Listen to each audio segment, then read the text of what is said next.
posted a video from, what day is today? Today's Friday? From Wednesday because it didn't record, or I didn't hit the record button.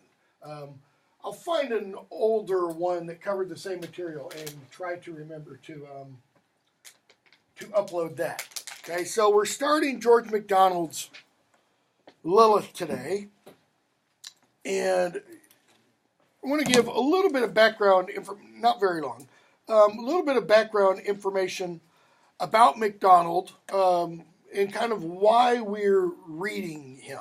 Okay, so he's born in 1824, and if you've read C.S. Lewis's little introduction, or is it introduction? Yeah, introduction here. This is where most of this information has come from. Born in 1824 in the north of Scotland, and he dies in 1905. So he's 81 when he dies. Okay, gets married, has a bunch of kids. I don't remember the exact number.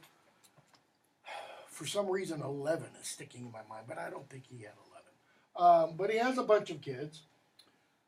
In 1855, he writes, he's only 31, writes a novel titled Fantasty, okay, which is called subtitled A Fairy Tale for Adults. And then he writes a whole bunch of other stuff. I think he wrote a few things before Fantasties. But then he writes a whole bunch of other stuff. I mean, just a slew of he's just writing stuff, churning it out.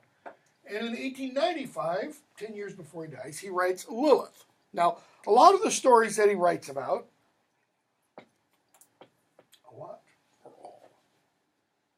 nearly all, I think it's safe to say all, are set in Scotland.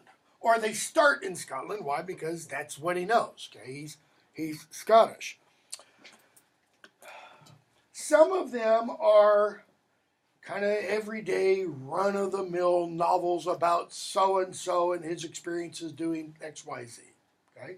And then there are others that are like these two, that are kind of out there. Okay?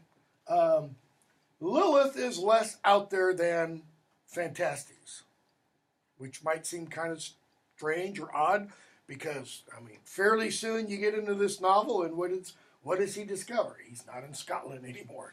He's kind of like Dorothy and Toto transported off to Oz, but it's not Oz. Okay?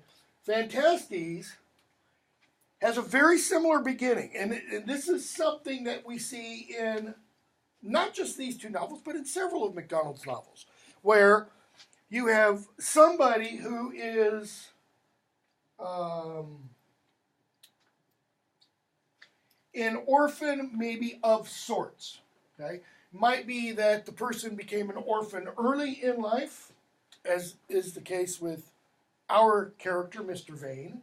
Okay, his parents died when he was very young. He was raised by a family member, and then, at a certain age, when he comes into his inheritance, he moves back to the ancestral family home and takes possession, etc. Similar thing happens in Fantasties. It happens essentially on the main character, whose name is, strange name, Anados, happens on his 21st birthday. 21st birthday, Will is red, okay, and he becomes the inheritor of the family home. The family home in both of these, and in several other of MacDonald's novels, includes or is this large, stately building with a lot of rooms, and more specifically, a library. Okay? Libraries loom large in MacDonald's writing. And that's because he plays a lot with the idea of a library. Meaning simply, the idea of a collection of books. What kind of library does the quote-unquote sexton or Mr. Raven have? Yeah, it's not a library of books. It's a library of bodies. It's a collection of bodies. Okay? So it's the books sometimes are more than just books, right? He also writes, in addition to these two, and in addition to kind of the everyday run-of-the-mill novels I told you about, he also writes a bunch of what are typically called fairy stories. Okay? He's got, kind of a major collection, which the same publisher issued with a 4-volume kind of boxed edition. I mean, they're paperbacks that each paperback is about half the thickness of this one. But they contain, I don't know, depending upon the book, I think somewhere between 4 or 5 and 10 stories, because some of them are really short. Okay? Tolkien's essay on fairy stories mentioned one of these, called The Golden Key. And I don't know if you remember what Tolkien said there, but Tolkien said this essay is primarily about one issue, death. Excuse me, this short story. It's about death. Okay? But he describes it as this kind of good death. Okay? Well, Lewis is going to kind of say the same thing with this introduction. And if you didn't read the introduction, we're going to spend a little bit of time on it. Notice it's Lilith, a romance. Okay? What does he mean by romance? Well, think of it this way. What do we mean today by romance? Almost exclusively. Boy and girl in love. Some kind of love relationship. Yep. Love is involved. Erotic love is involved. That's not what MacDonald means by romance. Okay? That's not what the word romance necessarily meant up until about the 20th century. Okay? Romance, literally at its base or basic meaning, simply means from or like the Romans. What the hell does that mean? Because that doesn't help at all. There aren't any Romans in this book. From the Roman language. Languages that evolved from Latin are all Romance languages. Okay? That doesn't help really at all either. I don't think there's any Latin in here. Could be wrong. But I don't think there is, other than modern English words that derive from that. Okay, so neither of those really help. Well, in the Middle Ages, romance fiction, again, romance kind of evolving, devolving, etc., from the Romans, from the Romance languages. Romance fiction always involved a few things. Okay? One, there's some kind of quest or journey to be undertaken. Okay? Somebody has to go off and do something. Just on the basis of that, what would be an example of a medieval romance?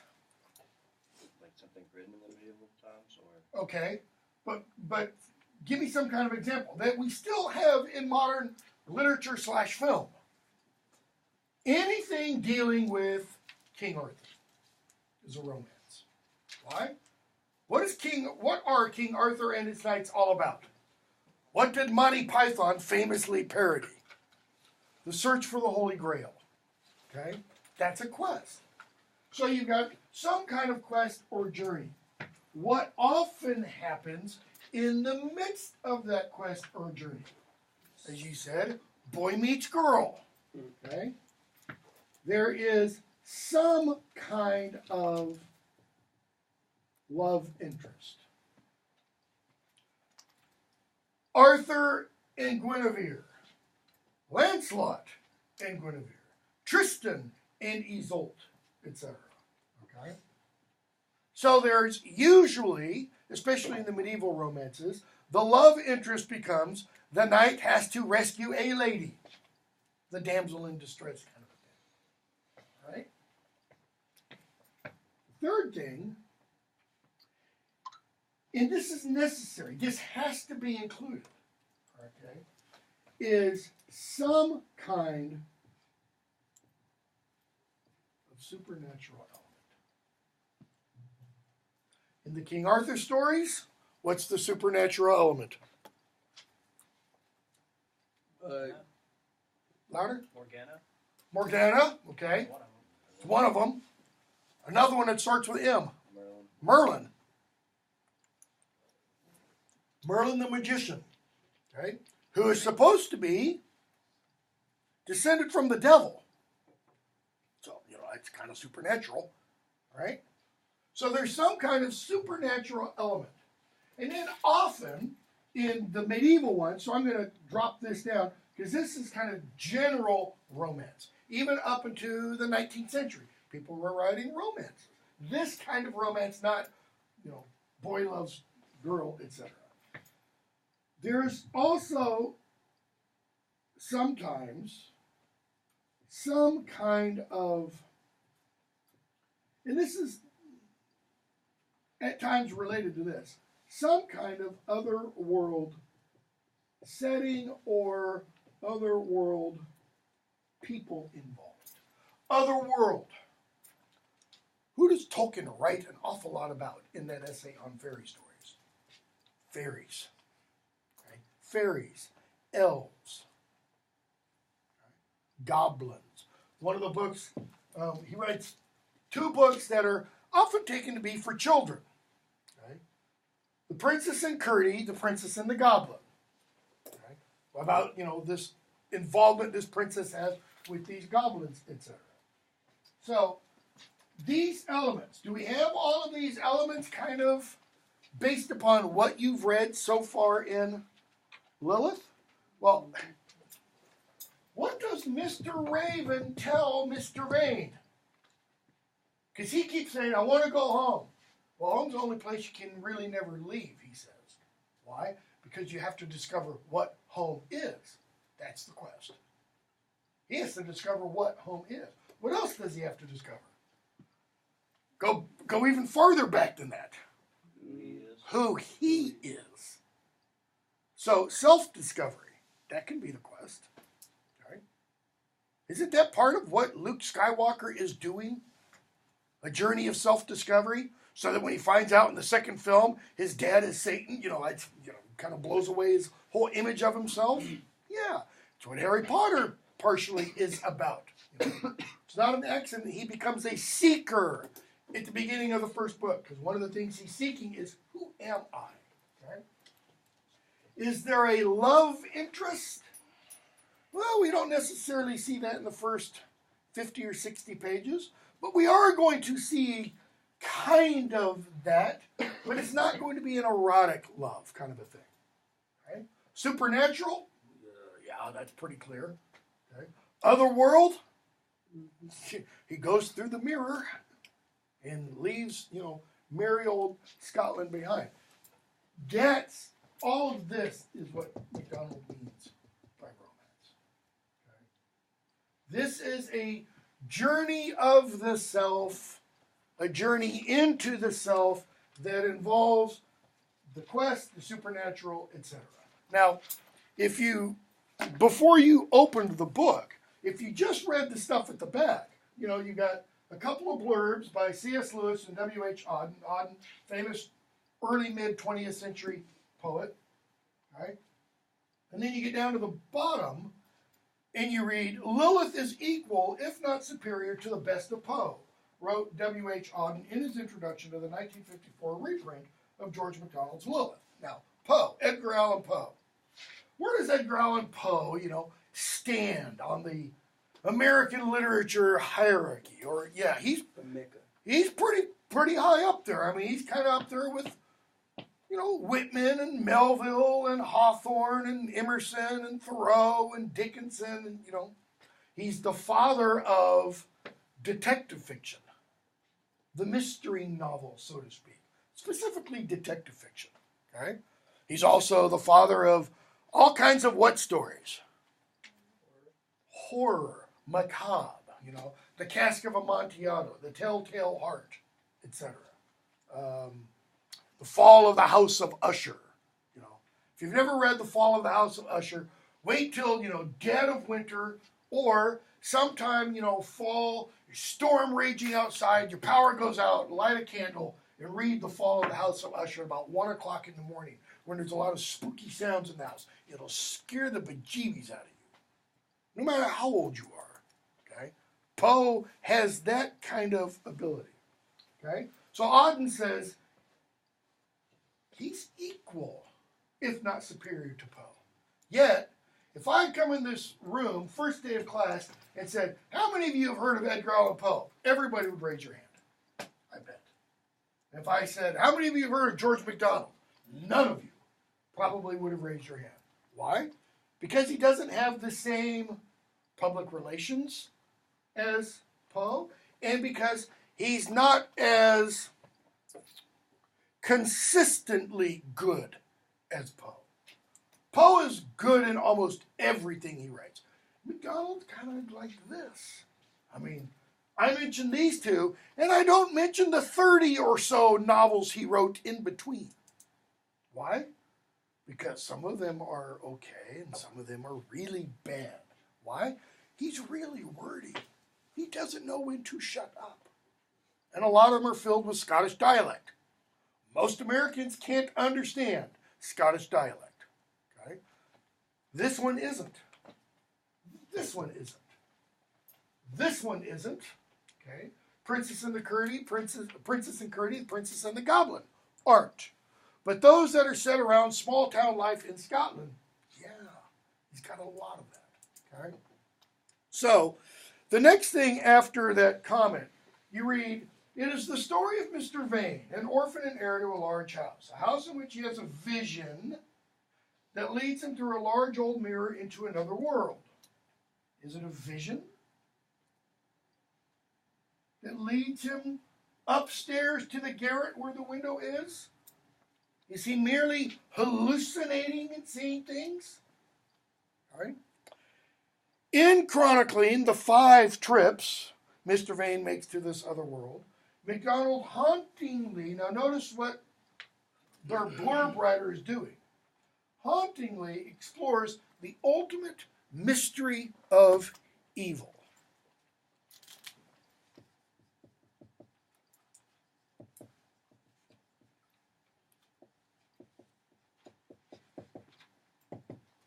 What does that mean? What is the ultimate mystery of evil?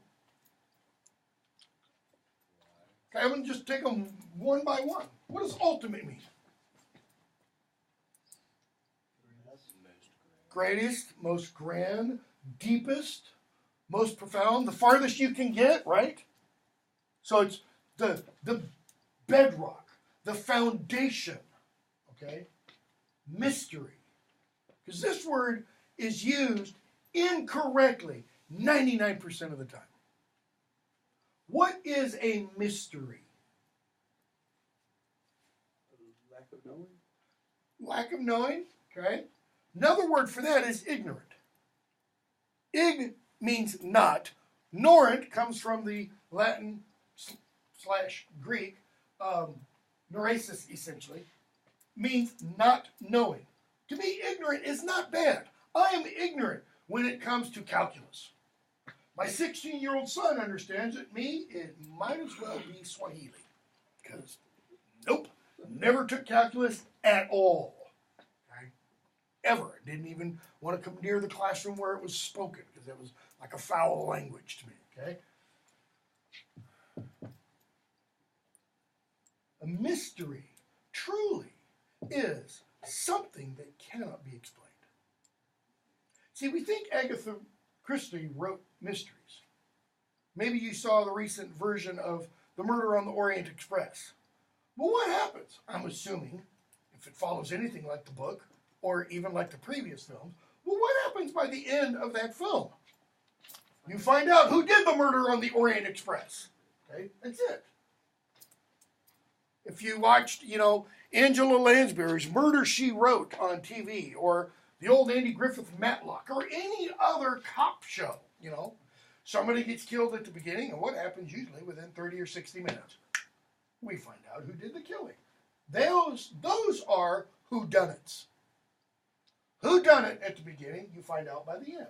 Those aren't mysteries. What is a mystery? Okay.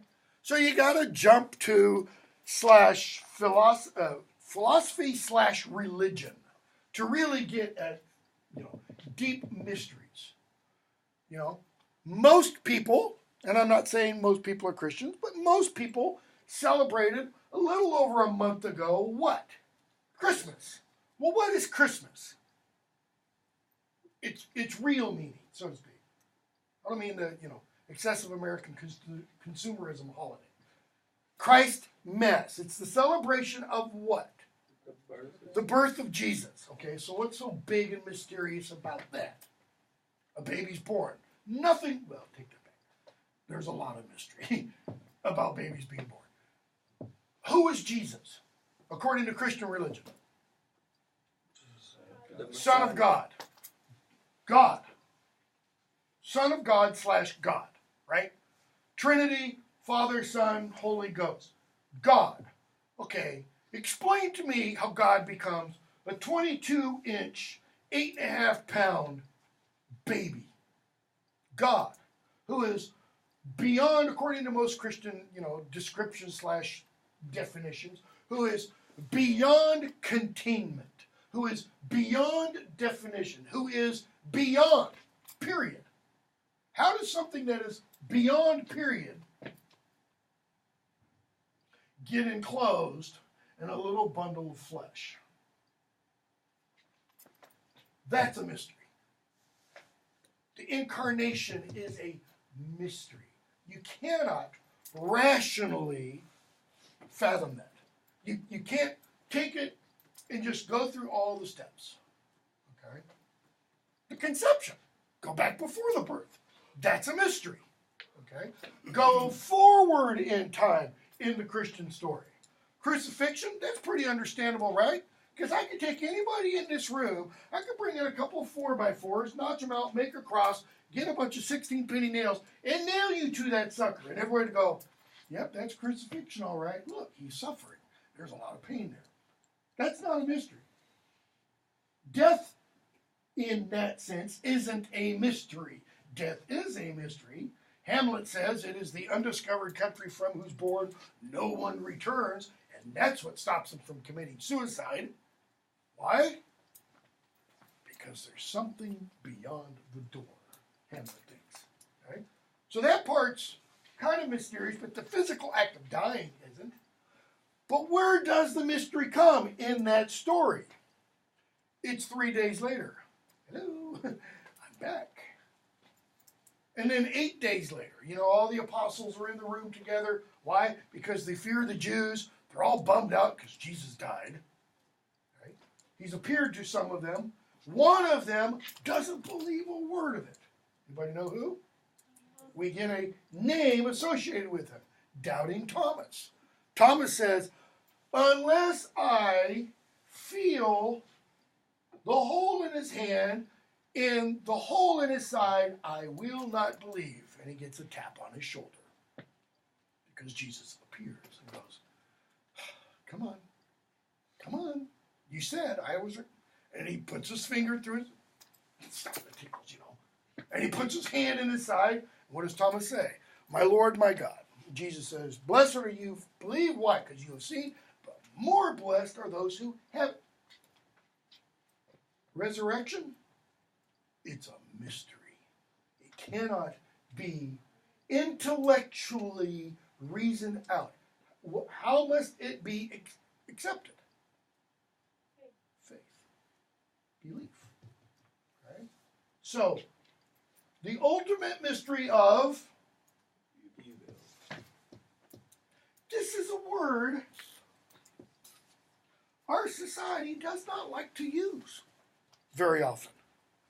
Unless you're talking about, depending upon your political stripes, unless you're talking about Donald Trump or George Bush or Barack Obama or Bill Clinton, again, depending upon which side of the aisle you stand on.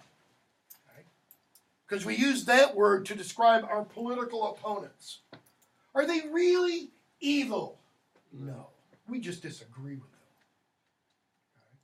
Have there been really evil men in the last century? Yes, there have. Name one. John Wayne Gacy. Who? John Wayne Gacy. John Wayne Gacy. Here's a good one. Jeffrey Dahmer. Jeffrey Dahmer, who liked to eat people. Ted Bundy. Ted Bundy. Okay. Didn't eat them, raped them, killed them. John Wayne Gacy raped them, killed them. Boys. Bundy girls. Where I grew up, and when I grew up in California, born in 62, I remember going to bed at night, 68, 69, literally afraid that the Zodiac Killer was going to come through my window because the Zodiac Killer was killing people 30 miles away. I found out a few years after I moved away from California, a guy lived 4 or 5 houses down on my street. A guy lived 4 or 5 houses down who turned out to be a mass murderer. My sister and I, I've got 4 elder siblings, but my sister and I, one year, Halloween, we were going trick-or-treating, and he was at his house. The rooms were painted black, and he was inviting people in, and we were like, no. And we kept going, and he started to follow us for about a block and a half. Okay. Well, it turns out this guy's name was Leonard Lake. Maybe you've never heard of him. But he was arrested in about 87, something like that, for, I don't remember what kind of crime, but they found out he owned a large plot of land over in the San Joaquin Valley, and they dug up like 17 or 18 bodies. This guy lived like 4 houses down. Is there evil? Yeah. And then there's, Hitler, Stalin, Joseph Mengele, Mao. I don't know. I don't remember his first name. Nasser, the USOC doc, who did his little special treatments on all these women gymnasts, like 100. Oh, yeah. That guy's evil. He's not just not nice. He's not just twisted. He's evil. Okay? So what then is the ultimate mystery of evil? Is it, what is evil? How can there be evil? How can God exist if there is evil? I think all of that is implied in this question. Okay? So, look at the introduction briefly. I don't know if it'll be briefly, probably the rest of the class, but Lewis talks about MacDonald's background, his father and such. And he mentions that MacDonald's family were, of course, Calvinists. By of course, he means they were Scottish, which means they're going to be Calvinists. Because in Scotland, if you were quote-unquote Christian, it is almost entirely probable that you would be Calvinist. Okay? So what does that mean, Calvinist? Anybody in here Presbyterian? Well, to give a stupidly oversimplified form of Calvinism, I used to be Calvinist.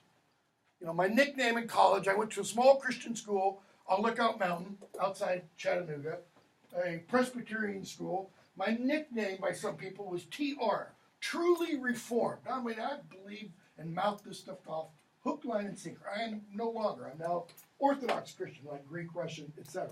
So, TULIP. T, total depravity. Okay? I'm going to explain all these in a minute. U, unconditional election.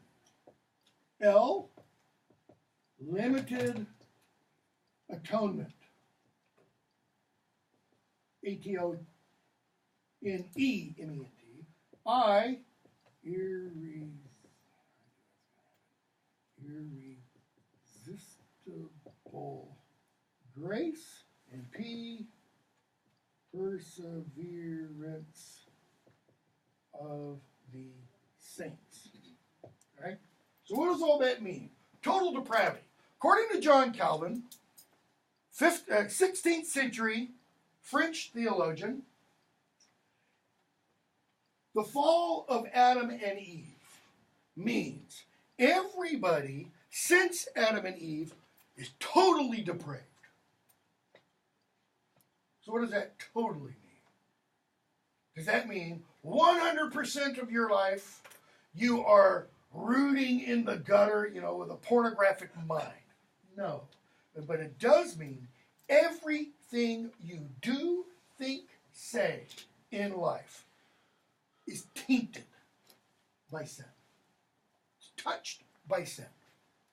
Okay? Everything you do.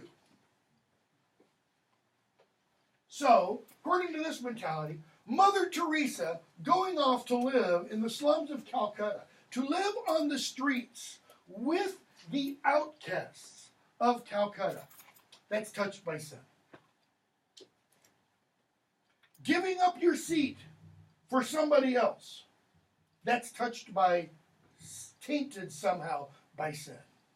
Stopping on the road and offering a homeless person $5, that is somehow touched by sin.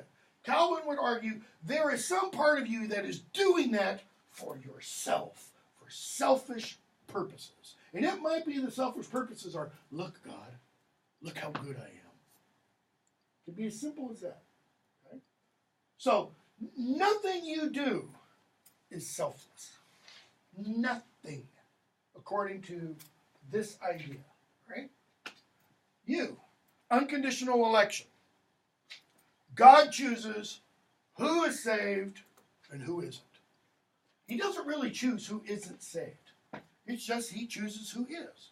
You're saved, you're saved, you're saved, you're saved, the rest of you go to hell. That's it. God chooses. Yeah.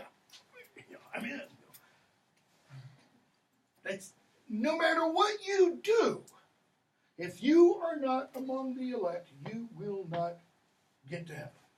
Okay? And notice, I only chose 4 of you out of about 20. Why? Because in the Calvinistic system, very, very, very few are actually saved. Most people go to hell. Why? The analogy is of the potter. This is biblical. I mean, David uses it in the Psalms. God is the great potter. We are nothing but bits of clay. He perfected this bit of clay, but this one, it has a problem. So what do you do with that bad clay on the potter's wheel? You throw it back in the pile, and maybe you reuse it, or you get rid of it. Hell. Limited atonement. What does that mean? Jesus didn't die for everybody. I know St. Paul says Christ died for all. He didn't really mean that. He didn't mean all the way most people mean all. He meant all the elect. He just didn't spell that part out. Okay? Christ only died for those that God chose. Everybody else is screwed. Irresistible grace.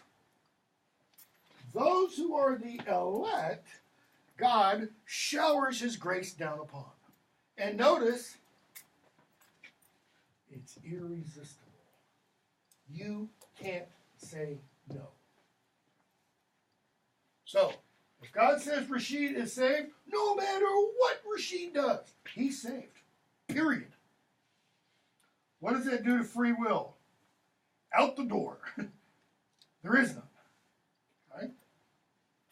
Lastly, perseverance of the saints. Well, what does that mean? If God has elected Rashid, and he has showered him with irresistible grace, then Rashid will persevere to the end. That is, he will be faithful to the end, to his dying breath. So let's use another example. Everybody in here is familiar with the name, if not the person, Billy Graham. You might not have a lot of knowledge about him, but you've heard the name. Why?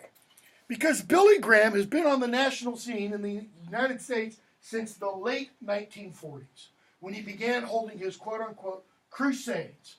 Big public meetings calling people to repent, come down to altar call, the whole 9 yards. Okay?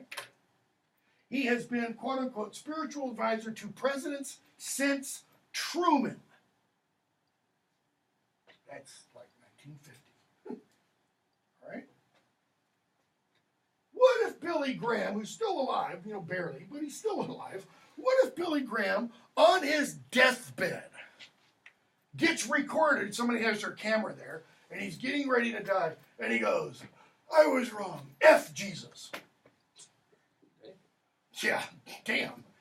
Well, literally, because a good, strong Calvinist would say, he didn't persevere to the end, which means it fits nicely within our little system. Why?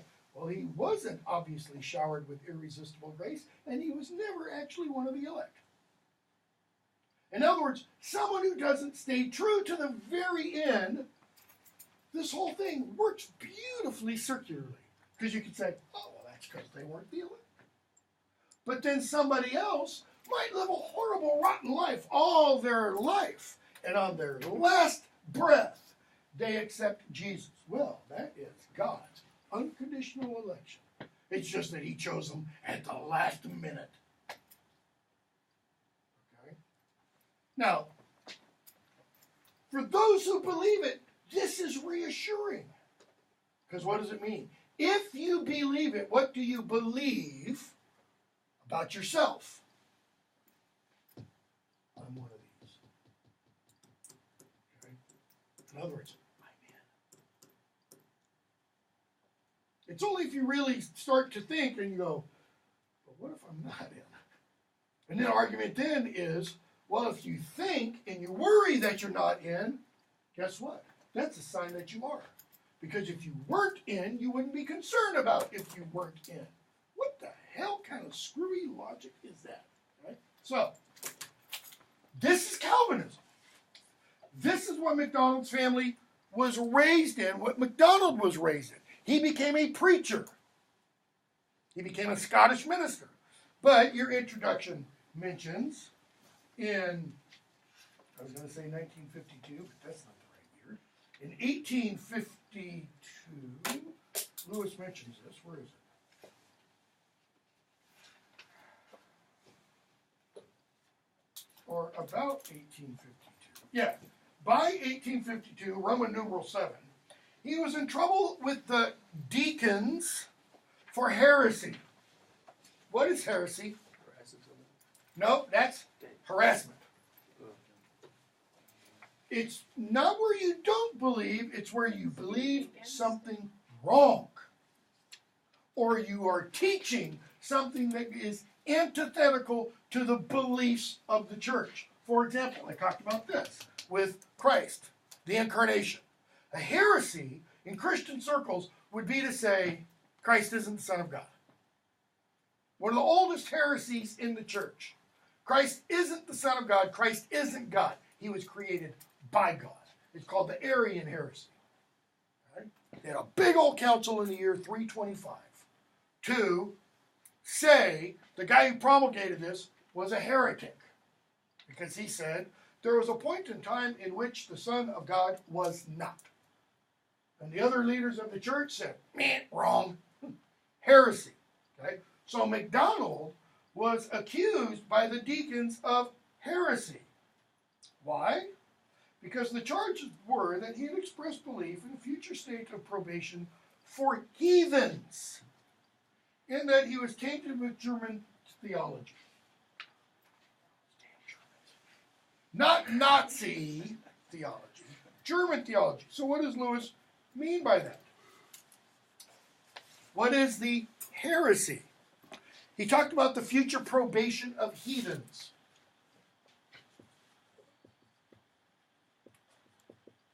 Now, I've got to go into all this because it's necessary to really understand what MacDonald was doing. It's the idea of universalism. What is universalism? In the Christian tradition, it's the idea everybody will be saved. Ultimately. There's that word again. Ultimately. What does ultimately mean? At some point in the future, everybody will be saved. What does it do to this? Destroys it. Because some people take that to mean, oh, well, then it doesn't really matter what you believe or what you do if you're going to get saved anyway. McDonald didn't say everybody will be saved and that they will die and they'll immediately go to heaven and go, oh, gee, I was wrong. Sorry, God. No. What he means is after maybe a huge expanse of time of purification, what we would call suffering. Why? Because you got to get the hell scared out of you or burned out of you. Okay? Catholic theology refers to this period of time as purgatory. Okay? Catholic theology doesn't say everybody makes it. Catholic theology doesn't say everybody goes to purgatory. You know, there's some people who are really bad, like me, take a bazillion years to get all the rot purified. And other people who are good, like Rashid, you know, he gets to purgatory and the clock ticks a couple of seconds and it's go. And he goes straight on to heaven. No. Catholic theology is hell, heaven, purgatory. Some people go to hell and they stay there forever. Okay? Some people go to purgatory. They end up in heaven. Some people go straight to heaven. Pope John Paul II, Mother Teresa. Why? Because they did such good works. They embodied the message of Christ, so to speak. Here, go straight to God. You know, the divine monopoly game. So, universalism is that everybody gets there. Who does the everybody include? The evil. Keep going. Satan. Even Satan. Okay? And the reason MacDonald argues this, and he does argue it, he argues it on the basis of, ultimately, the passage in one of John's letters where John says God is love. Period. Shortest definition of God in the Bible. What does that mean? God loves. So does God then say, you know, I'm going to pick on somebody, Satan. So does God then say, oh, Satan, you don't really mean it. You're just misguided. Then he says, therefore I forgive you. No, it's not what MacDonald says. What MacDonald says is Satan suffers for a really, really, really, really long time. But after a certain amount of time, Satan falls down on his knees and says, essentially, I give. Uncle. You are God. I am not. Because what is Satan's great sin? He wants to be like God. Right? So what MacDonald says is, it's God's love that enables Satan finally to do that. Because for MacDonald and for traditional, let me say that. For MacDonald and for many of the early church fathers, hell is not an actual physical place, like popular Christianity kind of describes it. You know, there's a church in town, has a bus. The bus has flames painted on the side, or it used to at least. And it said, pulling souls out of hell one at a time. Well, the theology of that bus kind of seems to be our natural state, or at least that of our souls, is in hell. That's where we belong, from birth on. And the job of this church is to reach down and pull us out one by one. That is not the kind of traditional teaching of the church. It's almost the opposite. You start up here and you end up down there. Imagine if every one of your classes, your grading began that way. You walk in here first day of class and you have what grade? F. And you got to dig your way out of that hole. Everybody in here would say what? After that. That's not fair. It's not fair. That doesn't correspond with your understanding of morality, right? MacDonald's understanding of morality is that God's love cannot lose. This is kind of related to this. Not that, he predestined somebody, but that ultimately everything will say, you are right. Not because God's, sitting there pounding them down, like the Hulk to, Loki, puny little god. No, it's because every evil thing ultimately says, you are love. This is your love for me. When I started to talk about, they don't talk about hell as a place. Hell's not a place. Hell is what? Heaven and hell are the same thing, according to many early Christian writers. What is that?